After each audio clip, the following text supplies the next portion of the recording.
Hey guys, welcome back. In this video, we're going to briefly discuss leverage. Now, effectively what leverage does is it allows you to trade very large amounts with only a small balance. So let's say, for example, that we are trading with a leverage of 100 to 1. Basically what that means is that with a capital investment of $1,000, so if your capital that you have on the market is $1,000, you effectively have the purchasing and trading power of $100,000. This is great because it allows you to make much greater profits. However, it also magnifies your losses in the same way. So the best way to think about leverage is, let's say that you have $1 that you want to place into a trade. You take $1 from your balance and your broker will give you the other $99 that you need, making up a $100 trade. So if the trade goes in your favor, you're making effectively 100 times more than you would on a leverage of 1 to 1. However, as mentioned earlier, if the trade goes against you, your losses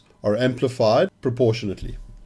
A nice way to understand the concept of leverage is think about when you are buying a house, for example. Now let's say you want to buy a house that costs $100,000. Deposit or the down payment that you need to make is $10,000. So you have $10,000 in your bank account and you want to buy a house for $100,000. So you go to the bank and the bank gives you a loan for the other $90,000. So in this example, your leverage would be 10 to 1.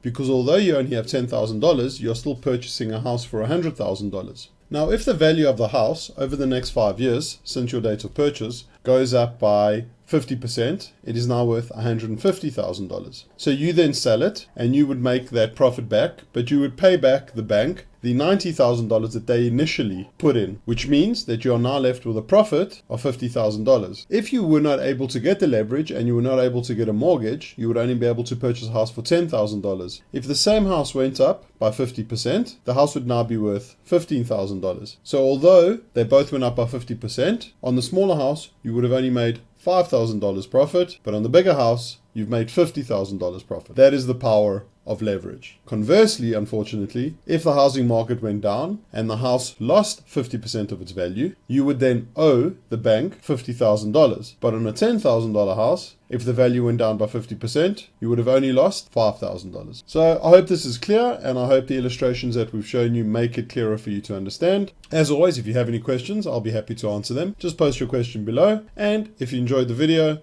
please don't forget to like and subscribe to the channel.